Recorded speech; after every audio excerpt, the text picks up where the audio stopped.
Spoon, cutlet 3 spoon, 3 spoon pepper powder, ಜೀರಿಗೆ powder 3 spoon, corn flour, ಡಿಂಗ್ರಿ ಕಬಾಬ್ಗೆ ಮೈದಾ ಒಂದು 5 ಸ್ಪೂನ್, ಮೈದಾ ಒಂದು 5 spoon, garam masala 2 spoon, garam masala 2 spoon, ಡಿಂಗ್ರಿ ಕಬಾಬ್ಗೆ ಧನಿಯಾ ಪೌಡರ್ 3 ಸ್ಪೂನ್, ಧನಿಯಾ ಪೌಡರ್ 3 ಸ್ಪೂನ್, ಡಿಂಗ್ರಿ ಕಬಾಬ್ಗೆ ಕಸ್ತೂರಿ ಮೆಂತ್ಯ ಸ್ವಲ್ಪ, ಕಸ್ತೂರಿ ಮೆಂತ್ಯ ಸ್ವಲ್ಪ ಎಷ್ಟು ಬೇಕೋ ಅಂಗಡಿಯಲ್ಲೇ ಸಿಗುತ್ತೆ. ಕಬಾಬ್ ಪೌಡರ್ ಒಂದು ಕೆಜಿಗೆ ಒಂದು 5-10 ರೂಪಾಯಿ ಪ್ಯಾಕೆಟ್ ತಗೊಂಡು ಸರಿ ಹೋಗ್ತೈತೆ. ಬೇಕಂದ್ರೆ ತಗೊಂಡು ಅಂದ್ರೆ ಬೇಡ.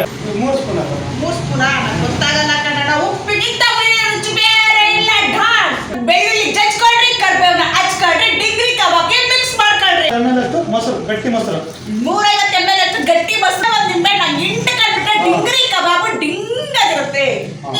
ಸೋಪ್ ಹಾಕಿ ಆಸಿಡ್ ಹಾಕಿ ತೊಳ್ಕೊಂಡ್ ಬಂದಿದ್ದೀವಿ. 2 ಮೊಟ್ಟೆ ಡಿಂಗ್ರಿ ಕಬಾಬ್ಗೆ 30 ನಿಮಿಷ ಹಂಗೆ ಬಿಟ್ಟು ಅದೈತೆ. ಬಿಸಿ ಬಿಸಿ ತಿಂತಾ ಇರೋ ತಲೆಲಿನ ನರ ಎಲ್ಲ ನರೆಲ್ಲ ಉಲ್ಟಾಗೋಗ್ಬಿಡ್ಬೇಕು. ಇಲ್ಲ ಬಂಟಿ ಹೊಡಿಬೇಕು. Dingri kebab ready. ಚಾಟ್ ಮಸಾಲೆ ಮುಗಿಸ್ತಾ ಇರ್ಬೇಕು. ಡಿಂಗ್ರಿ ಕಬಾಬ್ ತಿನ್ಬೇಕಂದ್ರೆ ಅಣ್ಣ ನೀನ್ ಬರ್ಬೇಕು ಸಿಡದಳ್ಳಿ ರೋಡು ಭೈರವೇಶ್ವರ ಸರ್ಕಲ್ ಗಿಂತ ಸ್ವಲ್ಪ ಡೌನ್ ಬಾರ್ ಐತೆ. ಬಾರ್ ಹೋಗ್ಬೇಡ, ಹಂಗೆ ನಡ್ಕೊ ಬಂದ್ಬಿಡು. ಡಿಂಗ್ರಿ ಕಬಾಬ್ ನ ತಿನ್ಕೊಂಡು ಡಿಂಗ್ ಆಗಿ ಹೋಗೋಣ. ಅಣ್ಣ ಇದೇನಣ್ಣ ಸ್ಪೆಷಲ್ ಏನು ಇಟ್ಟಿದ್ಯಾ? ನಾಟಿ ತುಪ್ಪ ನಮ್ಮಯ್ಯ ಬಿರಿಯಾನಿ ಮಾಡೋದಕ್ಕೋಸ್ಕರ. ನಾಟಿ ತುಪ್ಪ ಬಳಸ್ತವ್ರೆ ಬಿರಿಯಾನಿ ಮಾಡೋದಕ್ಕೋಸ್ಕರ ಅಣ್ಣ.